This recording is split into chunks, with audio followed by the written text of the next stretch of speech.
सहाय सादत हसन मंटू।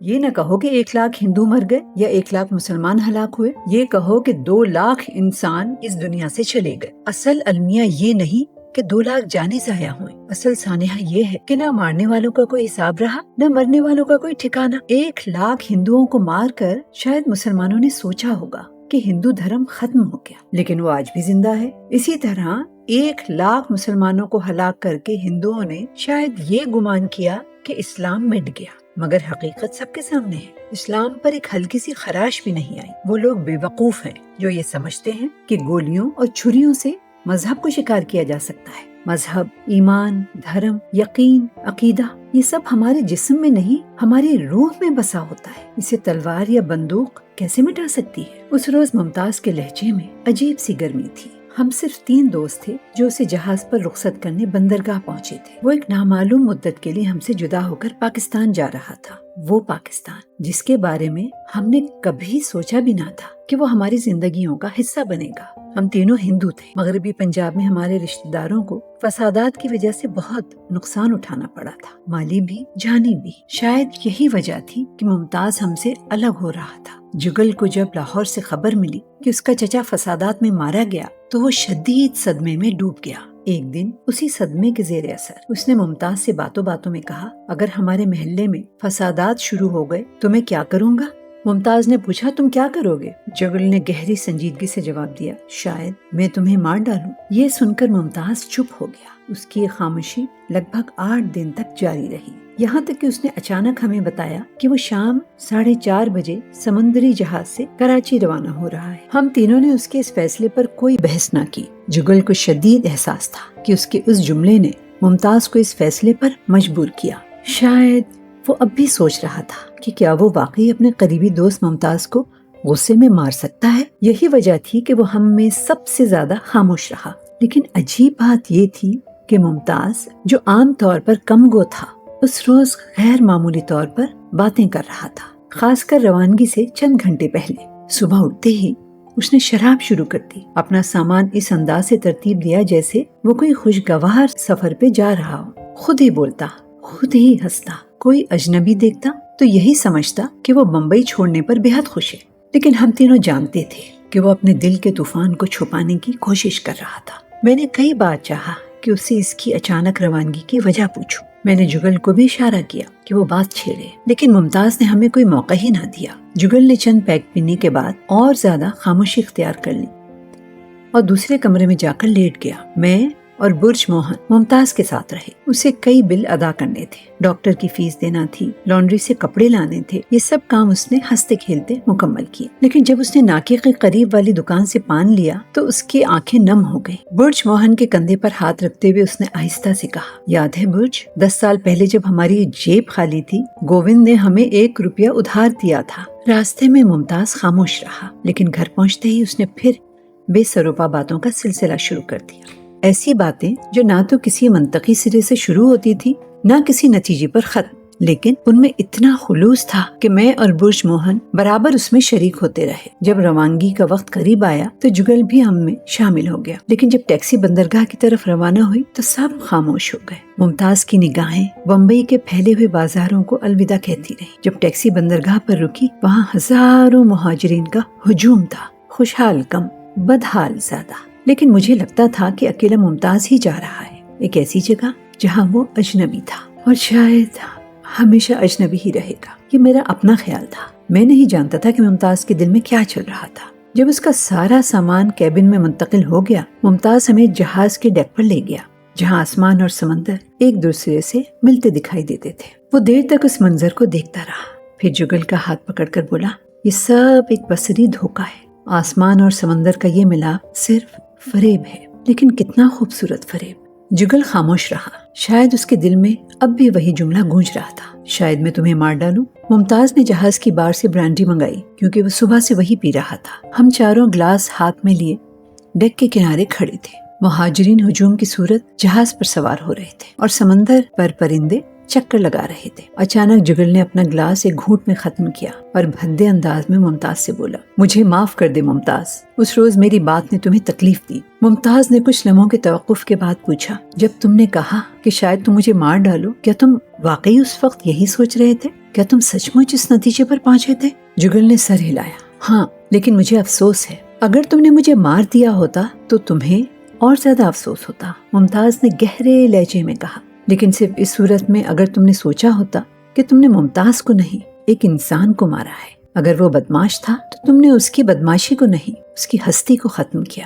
اگر وہ مسلمان تھا تو تم نے اس کی مسلمانی کو نہیں، اس کے وجود کو مٹایا۔ اگر اس کی لاش مسلمانوں کے ہاتھ لگتی تو قبرستان میں ایک قبر بڑھ جاتی، لیکن دنیا سے ایک انسان کم ہو جاتا۔ کچھ دیر خاموشی کے بعد ممتاز پھر بولا، ہو سکتا ہے میرے ہم مذہب مجھے شہید کہتے، لیکن خدا کی قسم اگر ممکن ہوتا تو میں قبر پھاڑ کر چیخ پڑتا کہ مجھے یہ شہادت قبول نہیں، یہ تمغہ مجھے نہیں چاہیے جس کا امتحان میں نے دیا ہی نہیں۔ لاہور میں تمہارے چچا کو ایک مسلمان نے مارا، تم نے یہ خبر بمبئی میں سنی اور مجھے قتل کر دیا۔ بتاؤ، ہم دونوں کسی نام کے مستحق ہیں؟ میں تو کہتا ہوں مرنے والے کتے کی موت مرے اور مارنے والوں نے بیکار اپنے ہاتھ خون سے رنگے۔ ممتاز باتیں کرتے کرتے جذباتی ہو گیا، لیکن اس جذباتی پن میں خلوص کی چاشنی تھی۔ اس کی ایک بات نے مجھے خاص طور پر متاثر کیا کہ مذہب، ایمان، یقین، دھرم، یہ سب جسم میں نہیں، روح میں ہوتا ہے، جسے گولی یا چھری ختم نہیں کر سکتی۔ میں نے کہا، تم بالکل ٹھیک کہتے ہو۔ ممتاز نے اپنی باتوں کا جائزہ لیا اور کچھ بے چینی سے بولا، نہیں، بالکل ٹھیک نہیں، میرا مطلب ہے کہ یہ سب ٹھیک تو ہے، لیکن شاید میں اپنی بات اچھی طرح بیان نہ کر سکا۔ میری مراد اس مذہب یا دھرم سے نہیں جو ہم میں سے 99% کو گھیرے ہوئے ہے، میری مراد اس چیز سے ہے جو ایک انسان کو دوسرے سے ممتاز کرتی ہے، وہ جو انسان کو سچ مچ انسان بناتی ہے۔ لیکن یہ چیز ہے کیا؟ افسوس، میں اسے ہتھیلی پر رکھ کر نہیں دکھا سکتا۔ اچانک اس کی آنکھوں میں چمک آئی اور اس نے جیسے خود سے سوال کیا، لیکن اس میں کیا خاص بات تھی؟ وہ کٹر ہندو تھا، پیشہ گھٹیا، لیکن اس کی روح کتنی روشن تھی۔ میں نے پوچھا، کس کی؟ ایک بھڑوے کی۔ ہم تینوں چونک پڑے۔ ممتاز کے لہجے میں کوئی بناوٹ نہیں تھی۔ میں نے سنجیدگی سے پوچھا، بھڑوے کی؟ ممتاز نے سر ہلایا۔ مجھے حیرت ہے کہ وہ کتنا عجیب انسان تھا، اور اس سے بھی زیادہ حیرت کہ وہ عرف عام میں بھڑوا تھا، عورتوں کا دلال، لیکن اس کا ضمیر صاف تھا۔ ممتاز رکا، جیسے پرانے واقعات کو ذہن میں تازہ کر رہا ہو، پھر بولا، اس کا پورا نام مجھے یاد نہیں، کچھ سہائے تھا، بنارس کا رہنے والا، بہت صفائی پسند۔ اس کی رہائش چھوٹی سی تھی، لیکن اس نے اسے سلیقے سے ترتیب دیا تھا۔ پردوں کا اچھا انتظام، چار پائیاں نہ تھیں، لیکن گدی اور تکیے موجود تھے۔ چادریں ہمیشہ صاف ستھری۔ نوکر تھا، لیکن صفائی وہ خود کرتا۔ نہ صرف صفائی، ہر کام اپنے ہاتھ سے کرتا۔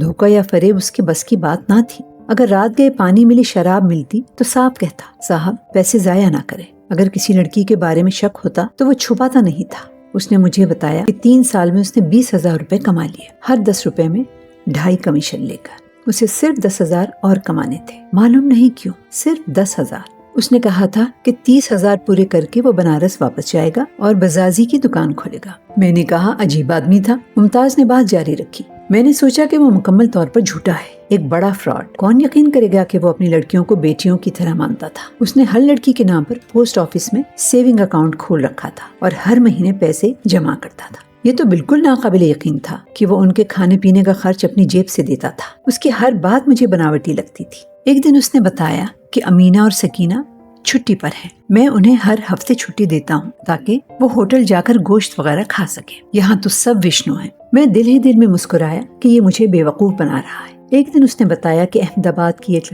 ہندو لڑکی جس کی شادی اس نے ایک مسلمان گاہک سے کرائی تھی نے لاہور سے خط لکھا کہ داتا صاحب کے دربار میں اس کی منت پوری ہوئی۔ اب اس نے سہائے کے لیے دعا مانگی کہ اس کے 30,000 جلدی پورے ہوں تاکہ وہ بنارس جا کر دکان کھول سکے۔ یہ سن کر میں ہنس پڑا، سوچا کہ چونکہ میں مسلمان ہوں اس لیے وہ مجھے خوش کرنے کی کوشش کر رہا ہے۔ میں نے پوچھا، تمہارا خیال غلط تھا؟ بالکل، اس کے قول اور عمل میں کوئی تضاد نہ تھا۔ ہو سکتا ہے اس میں کوئی خامی ہو، شاید اس کی زندگی میں کئی غلطیاں ہوئی ہوں، لیکن وہ ایک شاندار انسان تھا۔ جگل نے پوچھا، تمہیں یہ کیسے پتا؟ اس کی موت پر، ممتاز نے کہا، اور کچھ دیر خاموش ہو گیا۔ پھر اس نے اس طرف دیکھا جہاں آسمان اور سمندر ایک دھندلے ملاپ میں گم تھے۔ فسادات شروع ہو چکے تھے۔ میں صبح سویرے بھنڈی بازار سے گزر رہا تھا۔ کرفیو کی وجہ سے سناٹا تھا، ٹرام نہیں چل رہی تھی۔ ٹیکسی کی تلاش میں چلتے چلتے جے ہسپتال کے پاس پہنچا۔ فٹ پاتھ پر ایک ٹوکرے کے پاس گٹری سی پڑی تھی۔ میں نے سوچا कोई मजदूर सो रहा है।